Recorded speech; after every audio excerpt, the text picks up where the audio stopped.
यमुनानगर में सीता अपने बेटे कुशल के साथ रहती थी। बेटे कुशल के बड़े हो जाने पर वो उसकी शादी पास ही के गांव की एक लड़की खुशी से करवा देती है। बहू, तू जैसी खूबसूरत बहू तो इस पूरी सोसाइटी में किसी की नहीं। बस अब तू इस घर की सारी जिम्मेदारी उठा ले तो मेरी चिंता खत्म। ये ले इस घर की चाबी, अब से ये तेरे हवाले।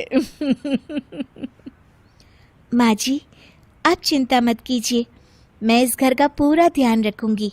देखिएगा, आपको शिकायत करने का भी कोई मौका नहीं मिलेगा। मैं आपके लिए गाजर का हलवा बनाकर लाती हूँ। शादी के कुछ ही दिन बाद खुशी के तेवर बदलने लगते हैं। माँ जी, मैं आपसे कह देती हूँ, मैं इस घर की बहू हूँ, कोई नौकरानी नहीं जो हर समय आपकी बात मानूं। बहू, मैं तो बस ये कह रही थी कि तू हर समय फोन पर ये किससे बात करती रहती है। हर समय तेरा फोन बिजी आता है। ये बात कुशल को पसंद नहीं बेटा।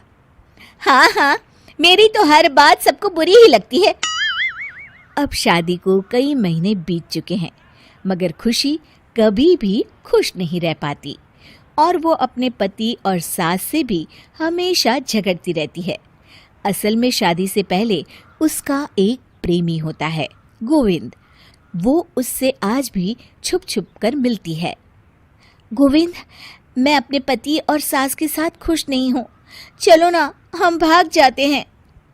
तुम एक काम करो, घर से सारा कीमती सामान ले आओ, उसके बाद मौका देखकर हम भाग जाएंगे।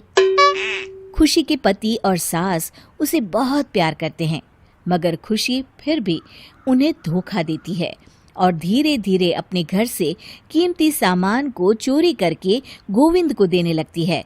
उसकी सास को घर से सामान चोरी होने का संदेह होने लगता है। बेटा, समझ नहीं आ रहा, ये घर से धीरे धीरे सामान कैसे गायब हो रहा है। कौन सा सामान माँ?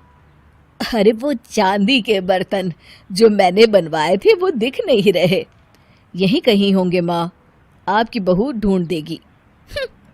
कितने बेवकूफ हैं ये माँ बेटे, इनका सारा सामान मैं गायब कर दूंगी और इनको पता भी नहीं चलने दूंगी।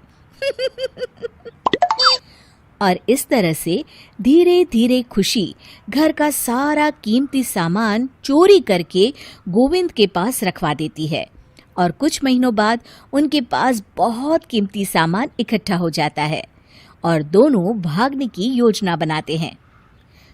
खुशी, आज रात को आधी रात होते ही तुम अपने घर से भाग कर आ जाना। मैं गांव के पुराने बस स्टैंड पर तुम्हारा इंतजार करूंगा। ठीक है। खुशी अपने कपड़े और गहनों की पोटली बांधकर पुराने बस अड्डे पर पहुंच जाती है और देखती है कि वहां तो कोई भी नहीं है। खुशी कुछ घंटे वहीं खड़ी रहती है और फिर गोविंद के कमरे पर जाती है। वहां पर भी बड़ा सा ताला लगा होता है।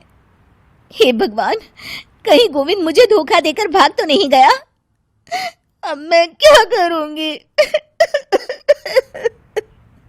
खुशी फूट फूट के रो रही होती है। तभी पीछे से उसका पति सारे गहनों की पोटली लेकर आ जाता है। आप यहाँ? हाँ, मैंने गोविंद को गांव छोड़ने से पहले पकड़ लिया था और ये सारे गहने भी उससे ले लिए।